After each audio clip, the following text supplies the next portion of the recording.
decía Abner, mi nombre es David y vengo con Fabiola, mi esposa, ya llevamos 14 años.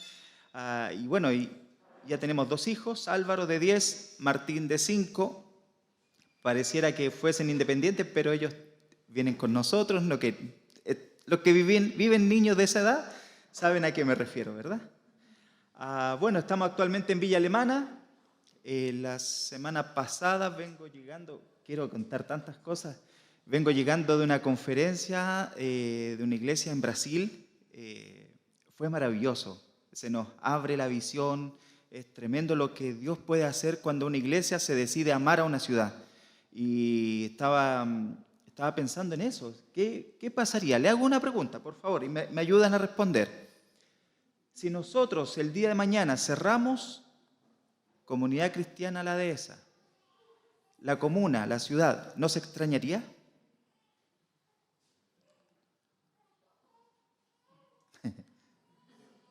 ¿Qué piensan? Debiéramos hacernos esa pregunta, ¿cierto? Porque el Señor Dios, ¿cierto?, nos dio un mensaje tan grande, tan sublime, tan marcante, tan transformador, y que todavía no hemos alcanzado a tanta gente. No hemos llegado a mucha gente. Mucha gente ha escuchado hablar de Dios, y de eso es lo que me gustaría hablar esta mañana. Mucha gente ha escuchado hablar de Dios, pero no han tenido ese encuentro como usted lo ha tenido. Así que les invito a que podamos abrir nuestras Biblias, ¿cierto? Yo sé que ustedes están estudiando Juan capítulo 8, ¿cierto? Del 42 al 59. Y vamos a centrarnos en esos versículos.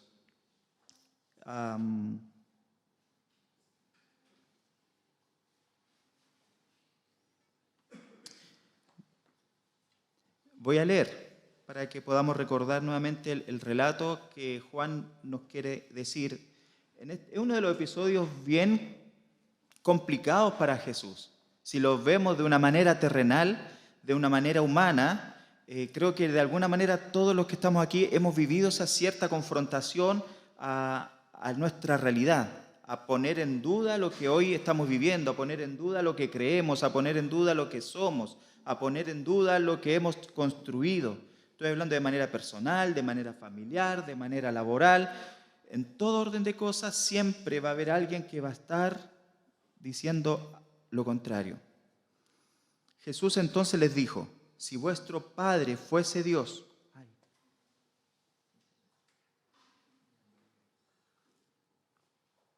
Jesús entonces les dijo: si vuestro Padre fuese Dios. ¿A quién les decía? ¿A quién les decía? A los judíos, ¿cierto? Pregunta: ¿Jesús les hablaba a personas que no tenían ningún conocimiento de las Escrituras? No. Les hablaba a los que asistían al templo, a los que tenían currículum de sobra para interpretar las Escrituras. Si vuestro Padre fuese Dios, como dicen que es, ciertamente me amaríais, porque yo de Dios he salido y he venido, pues no he venido de mí mismo, sino que Él me envió. ¿Por qué no entendéis mi lenguaje? ¿Por qué no podéis escuchar mi palabra? Vosotros sois vuestro padre, el diablo, y los deseos de vuestro padre queréis hacer. Él, el diablo, ha sido homicida desde el principio y no ha permanecido en la verdad. Entre paréntesis, es un mentiroso. ¿Por qué? Porque no hay verdad en él. Cuando habla mentira, de suyo habla, porque es mentiroso y padre de mentira. Y a mí, porque digo la verdad, no me creéis. ¿Quién de vosotros me redarguye de pecado? Pues si digo la verdad, ¿por qué vosotros no me creéis? El que es de Dios, las palabras de Dios oye, por esto no las oís vosotros, porque no sois de Dios. Y aquí viene el diálogo. Respondieron entonces los judíos y le dijeron: ¿no decimos bien nosotros que tú eres samaritano y que tienes demonio? 2 palabras para un judío común y corriente tremendamente ofensivas, ¿cierto? ¿Se acuerda de que hay un episodio en la Biblia de que los judíos no se llevaban bien con samaritanos? Primero le dice samaritano y luego le dice que tiene demonios, es un hombre influenciado por demonios. Respondió Jesús.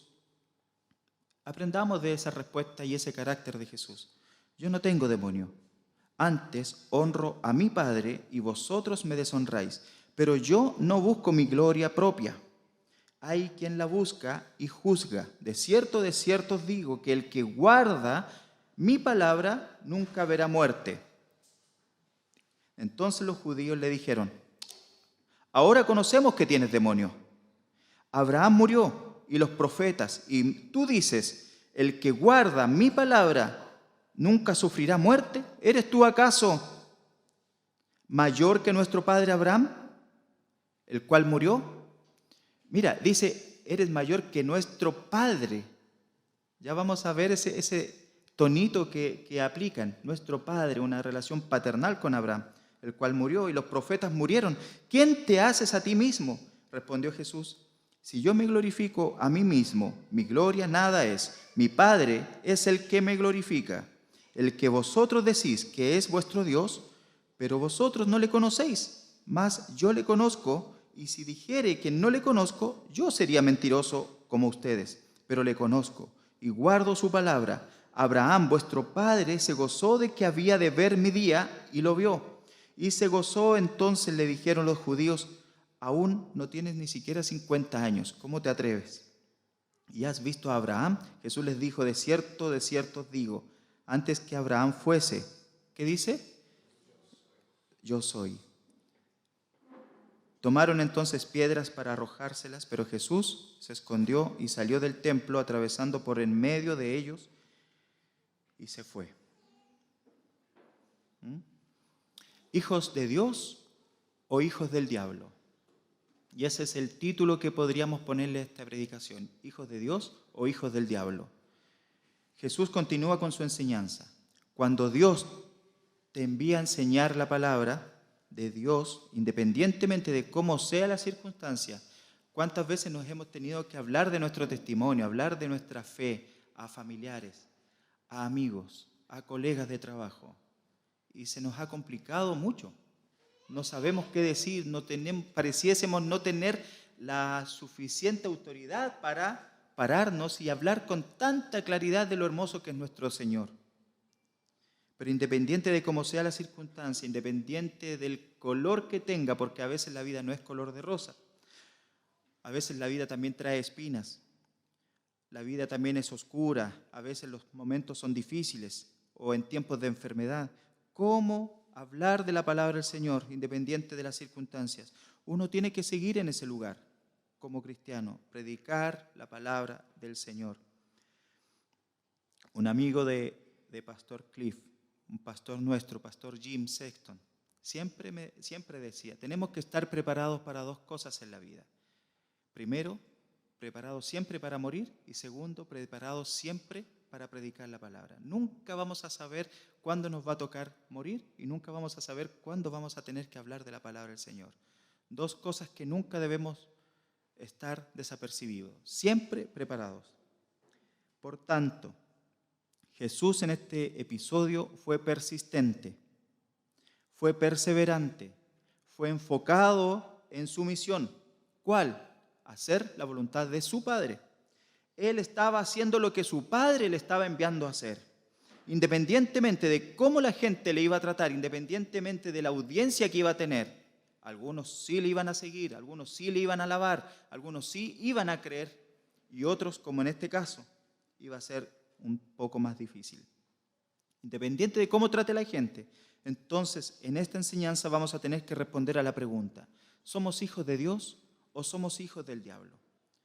Vamos con el primer versículo, el versículo 8, capítulo 8, verso 39. Dice: respondieron entonces los judíos y le dijeron: ¿no decimos bien nosotros que tú eres samaritano y que tienes demonio? Ellos se estaban jactando de que son hijos de Abraham. Ellos se estaban jactando del pedigrí que ellos tenían por años, ¿cierto? De que eran libres, de que nadie podía contra ellos. Nosotros somos judíos, nadie puede contra nosotros. Acuérdense en Génesis, que Dios les encargó a su pueblo de guardar sus enseñanzas, de guardar su palabra. Y ellos han sido tan fieles en eso, en guardarla, en ponerla bajo 7 llaves, por así decirlo. la tenían tan guardada que cuando vino Jesús, el Hijo de Dios, tuvieron complicación en asumir que Él era el Hijo de Dios, que Él venía en nombre de Dios. Y como dice Juan en el capítulo 1, de asumir que Jesús era Dios. Podemos guardar muy bien las enseñanzas, pero podríamos quizás pasar por alto al Jesús que camina a nuestro lado. Ellos estaban, por tanto, orgullosos de quienes eran, pero las obras de Abraham no estaban haciendo. Somos hijos de Abraham, sabemos quién era Abraham, sabemos la historia de Abraham, pero no estábamos haciendo lo que él nos está diciendo que hacer. Pregunta, ¿cuáles son las obras de Abraham? Primero, obediencia. Abraham era obediente. En Génesis 12, capítulo 12 al capítulo 25, vemos cómo vivió esa travesía y cómo su característica de obediencia le llevó a hacer lo correcto. También era un hombre de paz, también era un hombre de familia, también, como punto 4, rescata a Lot. Fue el primero también en dar el diezmo, bíblicamente. Fue hospitalario, fue compasivo. ¿Se acuerda que en un momento tuvo que interceder por 2 ciudades? Por Sodoma y Gomorra. Eso es compasión, eso es convicción de quién es su Dios. Y por último, también tenía una confianza en Dios, una confianza impresionante, cuando Dios le pide un sacrificio y va con su hijo. ¿Se acuerda? Eso demuestra muchas características de quién era Abraham. Es como si usted dice, yo soy cristiano, y Jesús dice, las obras que yo hago, ¿las harías tú? Dios bendice lo que hacemos, no lo que pensamos, no lo que decimos. Podemos pensar muchas cosas, podemos decir muchas cosas, pero Dios, ¿qué bendice? Bendice lo que hacemos, bendice nuestra integridad. Es tiempo de hacer ahora, hermanos, la obra de Dios en nuestra familia primero, y segundo, hacer la obra de Dios en nuestra ciudad. Entonces, ¿de quién eres hijo?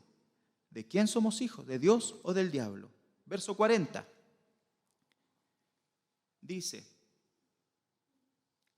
40, si es posible, un detalle importante, mira. Pero ahora procuráis matarme a mí, hombre que os he hablado la verdad, la cual he oído de Dios. ¿No hizo esto Abraham? Abraham sabía escuchar a Dios, sabía relacionarse con Dios, sabía cómo era tener intimidad con Dios. ¿Se acuerda lo que Dios le dice a Abraham? Esa relación de intimidad, eran amigos, era un amigo de Dios. Era una relación íntima, fuerte, un lazo fuerte de relación. Jesús dice, sus acciones no reflejan que ustedes son hijos de Abraham. Sus acciones más bien reflejan que no valoran a quien dicen amar. No lo valoran. Consecuencia, si dices amar a Abraham, por favor, dejemos bien parado a Abraham. Valoren lo que él enseñó. Verso 41. Vosotros hacéis las obras ¿de quién? De vuestro padre. Entonces le dijeron, nosotros no somos nacidos de fornicación. Un padre tenemos, que es Dios. Cuando las personas ya no encuentran cómo atacarte, se van a ir al modo de atacar tu persona, ¿cierto? Como sea, te van a querer votar, independientemente de cómo vivas. En este caso, fue una jugada muy poco habitual. Nosotros no somos hijos de fornicación, no somos hijos de fornicación. Sabemos a qué se refiere. Y Jesús tiene que hablar al respecto. Jesús es insultado aquí. Jesús es criticado al decirle, nosotros no hemos nacido de fornicación. Ser hijos de Dios es vivir de acuerdo a los principios de Dios, de amar a Dios. Por eso dice Malaquías, el hijo honra al padre y el siervo honra a su señor. Si pues yo soy padre, ¿dónde está mi honra? El hombre en su necedad, en su orgullo, en su amargura, tiende a menospreciar al Hijo de Dios. Nuestro orgullo, nuestra vanidad, nuestro enfoque muchas veces nos separa de la gloria, de los propósitos que Dios tiene para mi vida, que Dios tiene para mi familia, que Dios tiene para todas las áreas de mi vida, laboral, emocional y todas las áreas que tengamos, nuestro enfoque orgulloso nos aparta de eso. ¿Y qué ocurre cuando nos apartamos de eso? Comenzamos a menospreciar al Hijo de Dios. No queremos averiguar y menos imitar las obras de Dios. Pablo dice, imítenme a mí, que yo estoy imitando a Cristo. Jesús dice, aprended de mí, que soy manso, que soy humilde de corazón. Pregunto, ¿los pasos de quién estamos haciendo en este minuto? ¿A quién te estás pareciendo cada día? ¿Somos realmente discípulos de Jesús? ¿Discípulos del Maestro? Hay una imagen que uno de los comentaristas bíblicos habla respecto a la figura del discípulo y el Maestro. El discípulo, niño, como el joven que andaba aquí, como de 12 años, ya en etapa ya de aprender las Escrituras, tenía un maestro. Él como discípulo, su labor era hacer todo lo que el maestro hacía, incluso seguir los pasos de ese maestro. Era muy característico que los discípulos tenían los pies llenos de polvo. ¿Por qué? ¿Por qué característica tenían los pies llenos de polvo? Porque mientras caminaba el maestro, el discípulo iba atrás, iba levantando el polvo el maestro, y ese polvo caía en los pies del discípulo. ¿Qué significaba? Que si tus pies no estaban llenos de polvo, estabas lejos de tu maestro. Tenías que estar cerca para que tus pies fuesen también empolvados por las huellas del maestro. Una evidencia que debemos demostrar es que nuestros pies también caminen cerquita de los pies de Jesús. Amén. Amén. Por tanto, la evidencia de que somos hijos de Dios es amar a Jesús, no rechazar a Jesús. ¿Cuántos somos padres? Usted podría decir, David, ¿sabes qué? Yo te quiero mucho, te estimo, te respeto, te aprecio. Pero si yo veo que por detrás te burlas de mi hijo, ¿yo tendría la capacidad para creerle? No, ¿verdad?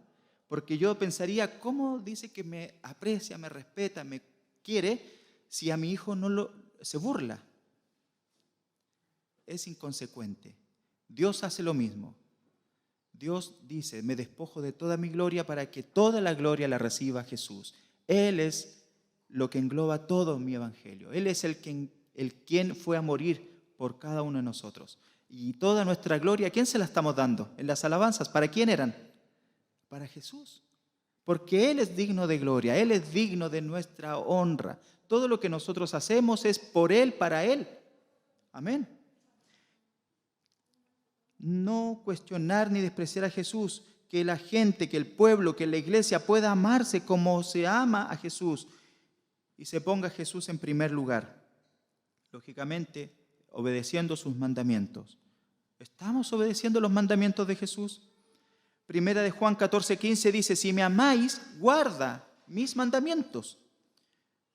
Vivan mis mandamientos, obedezcan mis mandamientos, guarden mi palabra. ¿Cuáles son esos mandamientos? Reflexionemos un poquito. Lucas 10:27 dice, amarás al Señor con todo tu corazón, con toda tu alma y con todas tus fuerzas.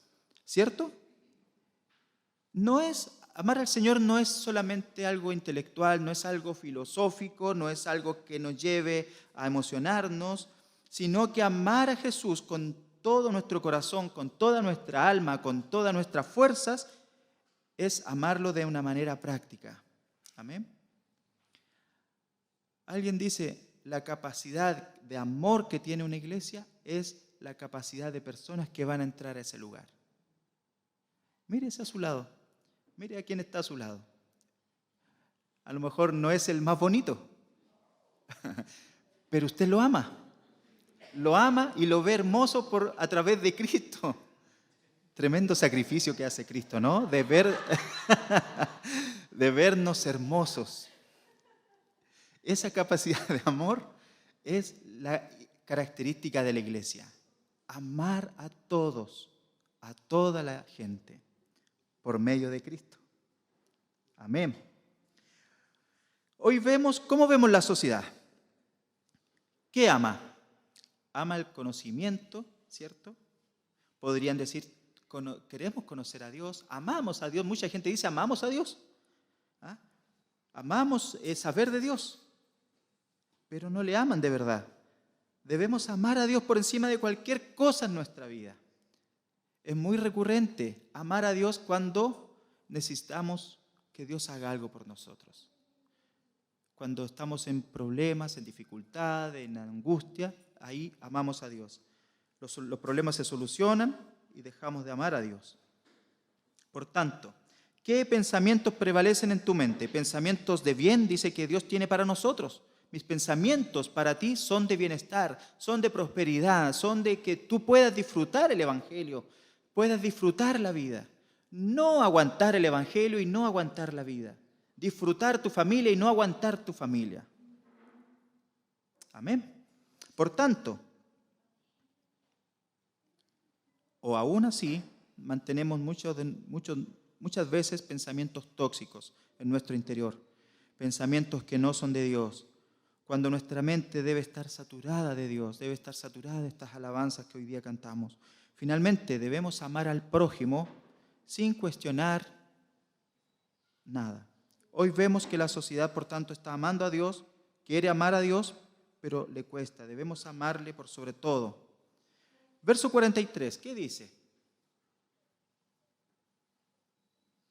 Pregunta. Y esta es una pregunta importante que Jesús hace. Quizás podríamos englobar toda la predicación en esta pregunta. ¿Por qué no entiendes mi lenguaje?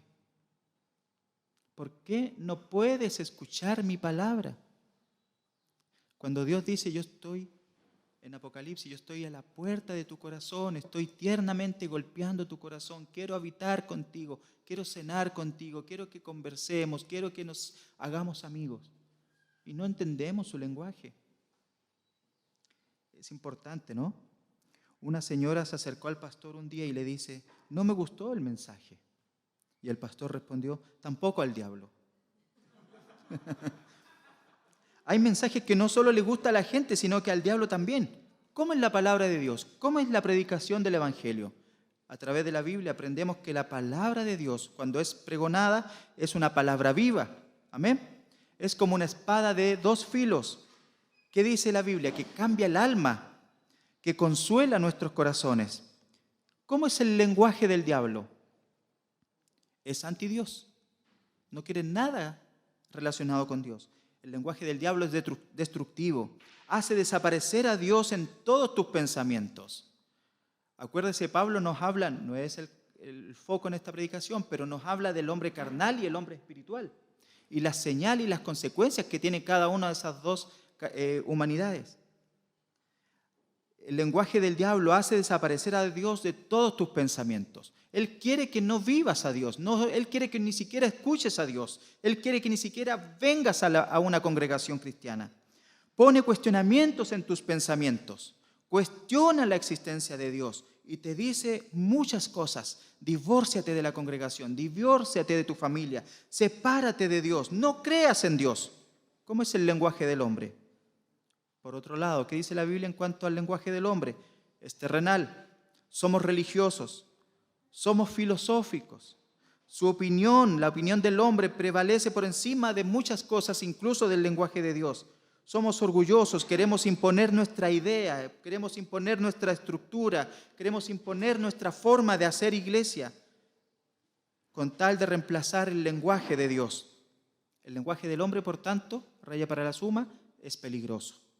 ¿Está de acuerdo? Amén. ¿Cómo es el lenguaje de Dios? 1 Corintios 13. ¿Qué dice? Amor. El lenguaje de Dios es amor, es gozo, es paz, es paciencia, es esperanza, es vida, es sanidad, trae restauración, trae perdón, es misericordioso, trae compasión, trae santidad el lenguaje de Dios. Nos hace ser íntegros. El lenguaje de Dios es luz para este mundo.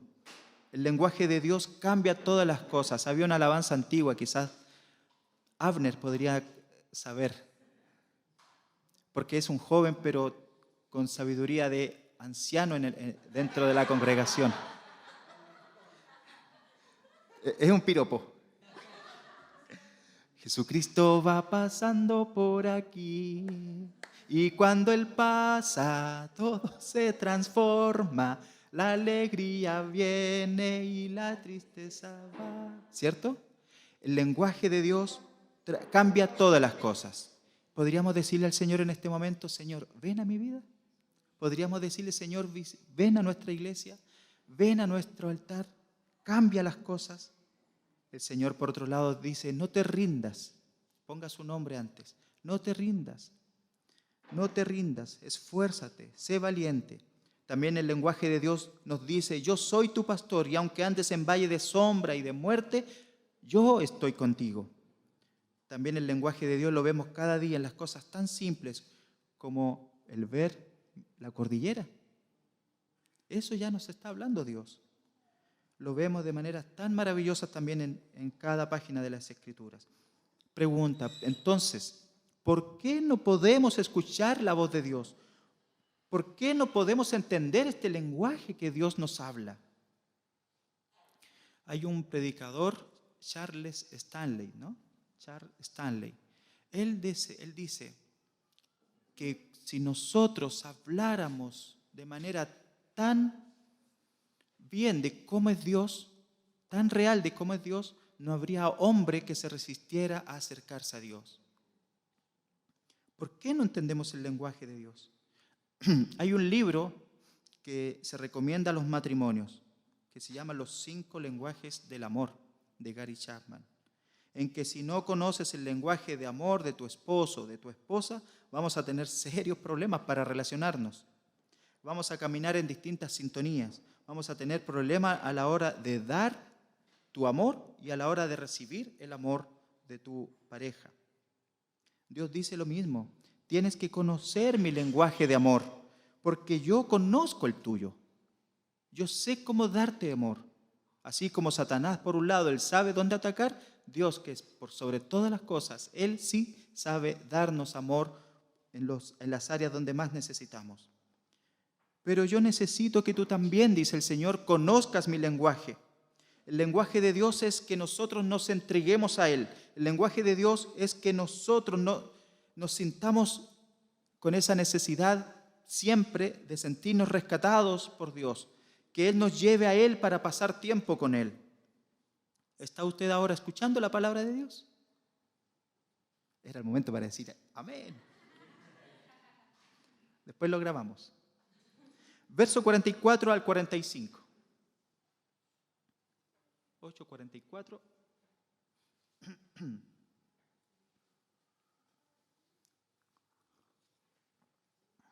Vosotros sois de vuestro padre el diablo, y los deseos de vuestro padre queréis hacer. Él ha sido homicida desde el principio, y no ha permanecido en la verdad, porque no hay verdad en él, obvio. Cuando habla mentira, de suyo habla, porque es mentiroso y padre de mentira. La evidencia de que ustedes son hijos del diablo, les dice Jesús, es que son homicidas y mentirosos. Estos hombres estaban deseosos de hacer la voluntad del diablo. Versículos antes ya estaban hablando de matar a Jesús. Nuestra sociedad está como ese tipo de hombres. En la sociedad nuestra en la que vivimos. Miremos a nuestro alrededor, en nuestro trabajo, en nuestras ciudades, en donde caminamos. Hay división, hay mentira, hay contienda, hay amargura, hay resentimiento. Lamentablemente estos signos también los vemos muchas veces, no aquí, en algunas iglesias. Vemos cómo el diablo está haciendo dudar de la palabra de Dios. ¿Realmente es necesario la palabra de Dios? ¿O simplemente es que necesitamos mejores líderes que nos sepan guiar a la iglesia? Y el diablo comienza a plantar esa cizaña. ¿Qué dice Juan respecto a la tarea del diablo? Él vino a robar, a matar y a destruir. Y más, después dice Jesús, más yo he venido a dar vida. Vida. ¿Pero hasta dónde? ¿Hasta la mitad? ¿Hasta qué? Sobreabunda, hasta que, como decía Pastor Pereira, hasta que chorree. ¿Me entiendes? Se llena el vaso de agua y sigue echando agua, y sigue. Así es el amor de Dios. Por tanto, el verso 46, ¿qué dice? Crucial. ¿quién de vosotros me redarguye de pecado? Pues si digo la verdad, ¿por qué vosotros no me creéis? ¿Por qué no creen en la verdad? Estos hombres no tenían de qué acusar al Jesús. Él vivía lo que enseñaba. Él era un hombre íntegro. ¿Por qué hoy la gente entonces no está creyendo en Jesús? Están comprometidos con su trabajo, están comprometidos con su familia. Cualquier cosa es más importante que Cristo. Sus amigos. ¿Por qué no te has comprometido todavía al mismo nivel con Dios? ¿Por qué? ¿Por qué? Porque ya estás creyendo en algo. Algo ya está ocupando el lugar de Dios en tu vida. Algo ya está ocupando el lugar de Dios en tu familia. En el matrimonio, algo ya está ocupando el lugar de Dios en tu matrimonio. ¿Por qué no quieres? ¿Por qué? Porque tampoco quieres dejar de creer en lo que ya estás viviendo. Por tanto, para ir finalizando, verso 47. El que es de Dios, ¿qué ocurre? Presta atención a las palabras de Dios. Es como el pastor de ovejas, que cuando él habla y emite su sonido, las ovejas automáticamente vienen, escuchan. Pueden haber dos pastores, el otro pastor puede emitir un sonido similar, pero las ovejas saben reconocer la voz de su pastor. Y dice Jesús, el que es de Dios, la palabra de Dios oye. Por esto no las oís vosotros. ¿Por qué? Porque no tienes a Dios como tu pastor. ¿Anhelas tú la palabra de Dios? ¿Anhelas de manera profunda memorizar la palabra de Dios? ¿Aplicar la palabra de Dios? ¿Leerla cotidianamente, día tras día, la palabra de Dios? Si lo haces y si lo estás haciendo, te vas a dar cuenta de cómo nuestra vida desde lo más interior va a ir cambiando. El Señor va cambiando muchas cosas. Un novelista inglés, permítame leer lo siguiente. Nos relata la historia de un muchacho que era alumno interno en una escuela. Su padre trabajaba en un país extranjero y su mamá había fallecido cuando él nació. Cuando sus compañeros hablan de sus hogares y sus vacaciones, él se quedaba muy triste, se quedaba muy solo y sin padres. Recibía muchos regalos, recibía muchas cartas de su padre que estaba en el extranjero. Él tenía un retrato de su padre en su habitación. A pesar de todo eso, el niño ansiaba ver a su padre. Un día recibió una noticia de que su padre iba a llegar y el muchacho fue a esperarlo al puerto. A medida que se acercaba el barco al muelle, el joven veía más claramente que el padre se apoyaba en las barandas del barco buscándolo entre la gente. Luego vio a su padre bajando las escaleras, corriendo hacia él, y se abrazaron tiernamente. La palabra padre solo había sido una palabra para este joven. Ahora esta palabra había llegado a ser una realidad. Ahora podía abrazar a esa palabra, podía abrazarle. Yo también puedo decirte lo mismo hoy día. Dejemos que la palabra Padre se interiorice en nuestro corazón. Amén. Abracemos a Dios. Él ha venido a nuestro encuentro. Él quiere habitar entre nosotros. Jesús vino para que comprendiéramos cómo es Dios. Cuando vemos a Jesús, vemos a Dios. ¿Por qué? Porque Jesús es Dios. Muchos de nosotros escuchamos de Jesús, memorizamos a Jesús, quizás imaginamos su rostro, pero no hemos tenido ese encuentro aún, no hemos tenido ese abrazo de Jesús en nuestras vidas. Y podemos decirle hoy día al Señor, soy tu hijo, Señor, sáname, restáurame, renuévame, limpia mi vida, rescátame de este pecado, fortalece mi mente, fortalece mi espíritu. Hoy es el día de dejar de ser un extraño para Dios. Hoy es el día de convertirnos en ese hijo que quiere abrazar de manera real a su padre y no de manera solamente intelectual, sino de manera tangible, vivir con él. Entonces, ¿quién quieres ser? ¿Quién queremos ser? Yo quiero ser un hijo de Dios esta mañana. Quiero tener esa experiencia con Dios. Quiero tener ese abrazo y con todo lo que Dios significa para cada uno. Amén. Para finalizar este capítulo, dice, tomaron entonces piedras para arrojárselas. Qué triste final. Pero no es tan triste, porque como ustedes que ya son expertos en Juan 8, ¿cómo empezó Juan 8? Con el apedreo, ¿no? ¿A quién? Así es. Esas piedras eran frecuentes y son frecuentes. Y sigamos insistiendo, este es un mensaje que no era para personas que no creían en Dios. Este era un mensaje para los que creían tener a Dios. Y eran los primeros y ya tenían la experiencia en tirar piedras. Ustedes están buscando hoy día un hombre del Señor que guíe sus pasos. Por tanto, seguir orando es lo vital para que Dios siga guiando este lugar. Amén. Viven en una comuna de más de 100.000 personas. Y Dios tiene grandes planes para ustedes, como lo dijo nuestra hermana aquí. Dios tiene grandes planes para esta congregación. Pero primero tiene un orden. Botemos todas las piedras. Dejémoslas afuera, allá, ni siquiera aquí en el patio. Tiremos todas esas piedras, tiremos todos los prejuicios, tiremos todas las experiencias vividas en el pasado. Muchos de nosotros hemos sido heridos por la iglesia.